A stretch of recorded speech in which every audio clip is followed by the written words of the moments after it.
O uso constante da IA, ele poderá prejudicar o pensamento crítico e o intelecto das pessoas a longo prazo? E como que isso pode prejudicar os processos cognitivos e a aprendizagem ao longo da vida? O que vocês acham, convidados? Ok? Eu vou ser cada vez mais objetivo. Eu acho que é exatamente o contrário.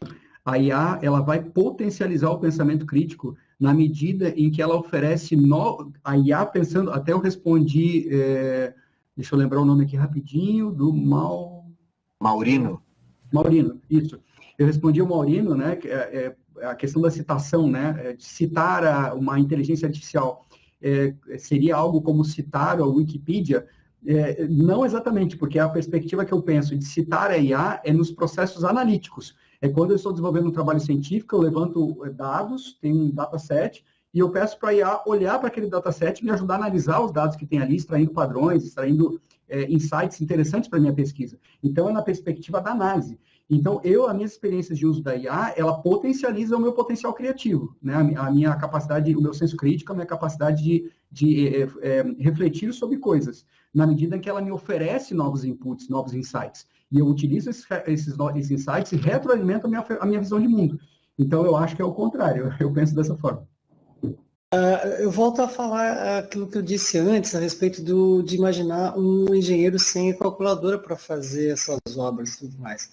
Né? Imagino que para ele é inconcebível voltar a fazer cálculos na mão. Então, como também o Jordan citou várias vezes o Copilot, o próprio nome já fala, é um copiloto. Então, hoje a gente tem, para potencializar a nossa inteligência natural, a gente tem um auxiliar que é a inteligência natural para potencializar, né, a artificial potencializando a nossa inteligência. E a gente só tem a ganhar com isso, acredito que sim. De novo, o que limita, para mim, é muito claro, o que nos limita dentro de uma inteligência artificial, de uma ferramenta qualquer, é a nossa necessidade e a nossa criatividade. O resultado que a gente vai obter dela, se nós não formos críticos, a gente vai engolir qualquer coisa. Então, a criticidade também vai estar presente em todos os momentos, acredito. Mas, voltando também àquilo, né? Dependendo do tipo de pessoa. Se você quer fazer uma coisa e se livrar daquilo e dizer, ó, fiz e está pronto aqui, bom, aí você que vai assinar por aquilo que foi feito daquele jeito. Importante colocar dessa forma. Meu cachorro latiu, desculpa. Mas essa é a minha posição. Obrigado, Eduardo. E aí, Eli? Então, eu fico bem no meio termo, porque nesse caso a gente pode dizer que ela tanto potencializa o pensamento crítico, também quanto potencializa o oposto, sabe? A preguiça de pensar. Acho que as duas coisas, tudo depende do uso, entende? Então, se eu começo a depender da tecnologia para resolver tudo e não paro para pensar em nada, eu também passo a ter um problema. Tem um crítico a isso, muito antes da inteligência artificial, que é o Gilberto Dimenstein. Se vocês lerem os trabalhos do Gilberto Dimenstein, tem inclusive um livro dele chamado Nunca Fui Bom Aluno, algo assim. Depois vocês pesquisam no Google aí, Eu Não Fui Bom Aluno, alguma coisa nesse sentido, o livro. Eu tenho esse livro, mas não é o caso, só porque eu lembrei do Dimenstein agora. E o Dimenstein já dizia o seguinte, com a tecnologia a gente está, às vezes, né, muitas vezes a gente está deixando de pensar. E a gente brinca, né, a gente brincou um tempo atrás, que a gente vive uma geração 140 caracteres, né, ou seja, tem estudante que ele lê um texto, quando no final da página ele não é capaz de pensar no que ele leu no início. Porque a gente está tão acostumado a ser bombardeado com 1 milhão de informações que muitas vezes a gente perde aquela capacidade de concentração, de parar para pensar sobre algo. Então, a gente tem perdido, sim, alguns poderes cognitivos que a gente tem tido de análise, de síntese, de avaliação, e a gente está nos domínios cognitivos anteriores, apenas de compreensão, de conhecimento, de enxergar as coisas, por conta da tecnologia.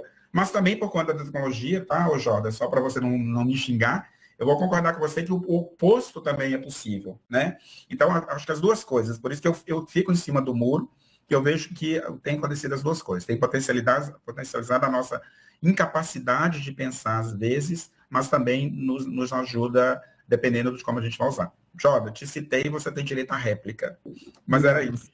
De novo a minha fala, defendo a educação para IA. É importante que o aprendiz entenda que se ele não internalizar os conceitos, ele não consegue, até o Luiz fez um comentário, não há como desenvolver um prompt assertivo para que apoie efetivamente, responda e te ajude naquela tarefa, se tu não tiver os pré-conceitos internalizados. Então, educação para IA. A gente tem que tirar o nosso aluno da zona de conforto e ele não pode dar uma bengala para ele. A IA tem que ser vista... Eu até fiz uma pergunta, eu gostaria de compartilhar depois com vocês. A IA vai substituir os professores em curto prazo? Eu perguntei para o ChatGPT. E ela se entende, e eu sempre ouvi desde os meus primeiros momentos estudando IA, que a IA era um sistema de apoio à decisão, é um SAD, né? Então, a gente precisa internalizar isso, entender que pode apoiar, sim, mas no sentido de potencializar, e para isso precisa educar as pessoas para usar.